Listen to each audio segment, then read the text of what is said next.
and let's begin by talking about last night's episode of Daredevil Born Again. I would love to know, just out of curiosity, what did you guys think of the episode? What would you rate the episode? Put that in the chat out of 10. Some of you guys haven't even seen it. That's all good. But if you did see it, what would you rate the episode? I'm super curious. This was a strange episode. Dare I say a weird episode. The beginning of the episode is pretty janky. There are a couple of scenes that I definitely did not enjoy. And it was a little bit awkwardly paced. You know, there's some good stuff. Like there was a line with that cop and Matt, and Matt just delivers some cold ass. I was like, damn, that's really, really cool. But a lot of the stuff there with the guy that was stealing the cereal or whatever, super boring, not really that compelling. I'm not interested.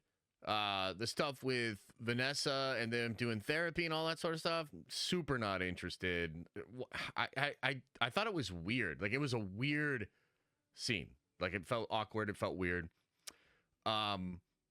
And then there's like, you know, there's some weirdness with like the BB report and some stuff like that. But then kind of out of nowhere, we're hit with one of the greatest scenes I've ever witnessed in comic book genre stuff. Like, and I've been watching this shit for a long time, man. I've been watching this stuff for a long time, and I've watched all of the Netflix stuff.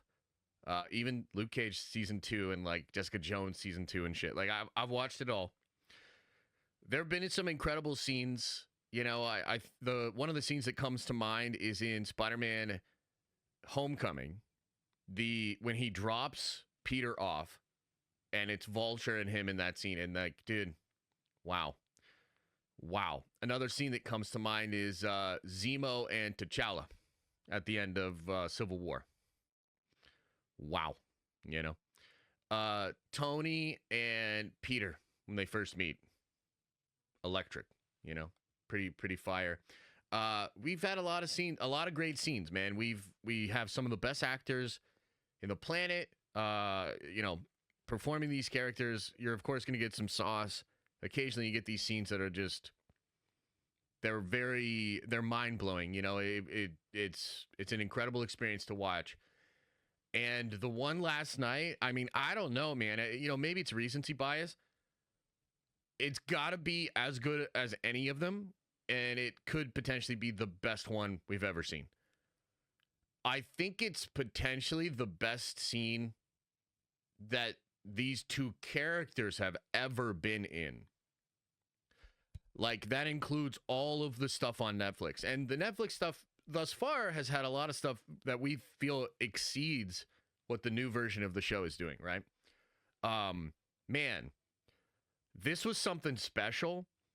Like, and I would urge you, you know, if you haven't watched the show, or maybe you're kind of checked out of everything, if you just admire, you know, incredible acting, incredible character performance, I would watch this scene, man. This is a masterclass, ladies and gentlemen, of subtext, of body language, the way they use their physicality, the emotion that Matt is able to project, the energy that Bernthal brings in, the intensity, this like gasoline being lit in the entire scene, and Matt trying to like stand strong amongst all of it, and then ultimately succumbing to his nature in a way that was satisfying to Frank. You know what I mean? Like the whole thing was just, it's goddamn ridiculous, frankly, and incredible. So again, though, the question is like, what do you do in that? Like, what is this show exactly? Because this would appear to be from the new version of the show.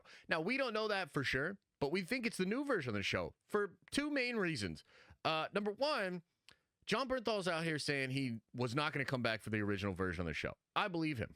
You know what I mean? And there's other things that are going on too. We'll get more into that in a little bit here. But also, My Time to Shine, hello, she talked about the original version of the show. And in the original version of the show, it was dirty cops that killed Foggy, and they killed him off screen. Okay?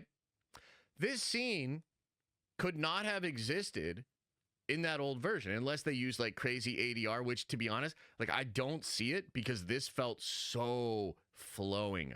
I think the ADR, you would have been able to pick it up. We're usually pretty good at picking that up. So that means this scene was literally not going to happen in the original version of the show, right? And man, it just, they really, really cooked here.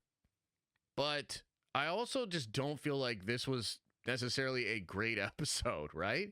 Like there is really some weird stuff. It feels a little disjointed. It feels like the show's trying to have some of the conversations the old version of the show was having, but like the abridged version. And it ends up just not feeling very fulfilled. So really didn't like the stuff with the guy that stole the cereal. Don't like the therapy stuff. I really didn't like, too, the stuff with the Gandolfini character. I thought that was crazy. Like, he gets drunk, does ketamine, exposes this thing, and then Fisk just has this soft spot for him. Don't like that at all. Would have literally preferred him to, like, rip his face off. You know what I mean? So, like, it felt so weird and not like Kingpin. Like, that seems weird. Maybe in the old version, that scene is earned through some other things that happen with that character. But in this version, nah. Like, it's just not. So, you know, pretty uneven still. Definitely some flaws. But I will say, it's not just the scene with Frank and Matt that's strong. The whole back half of this episode is very strong.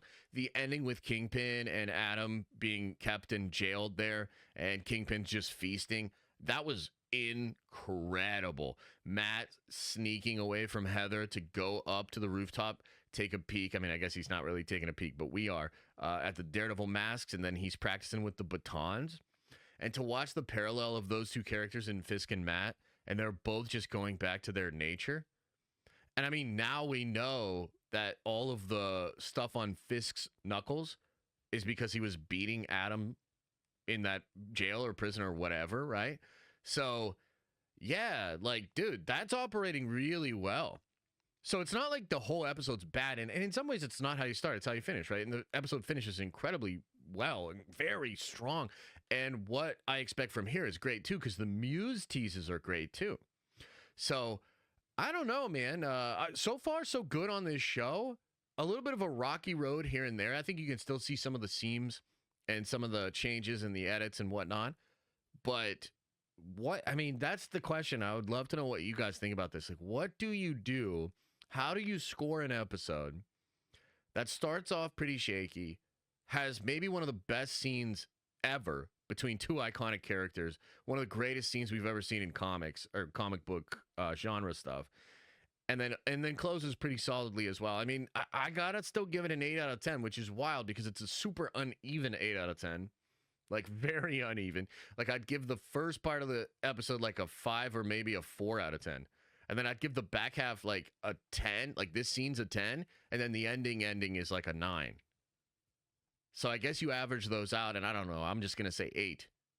You know, but I wouldn't fault you for putting it maybe a little bit lower or higher if the, you know, beginning stuff didn't bother you as much. But wow, what an incredible scene. And I think the show is doing well, and I'm really enjoying it. As a big fan of the characters, I'm really enjoying this. I really enjoyed last night. And next week, we get 2 episodes. And I think, dude, next week's when it really starts to turn up because I think a lot of the old show's going to be gone when we're done with the next 2 episodes. So I think the next 2 episodes, we're going to see some action. I think we're getting some crazy Muse stuff. I think it's going to start to build and crescendo into the final couple of weeks. So I'm really enjoying it. I hope you're really enjoying it. Those are my thoughts on Daredevil Born Again episode 4. Thanks for watching. And if you like this clip, smash a like on the actual video and subscribe to this channel. That way more of these clips get into your feed. I've also linked the full episode below if you want to check out the entire thing, including the Q&A we do with fans. You can also watch this show live. We do it live Monday through Friday at 11 a.m. Eastern time. And you can also find all of my content, including the videos I put on my main YouTube channel, on the podcast feed.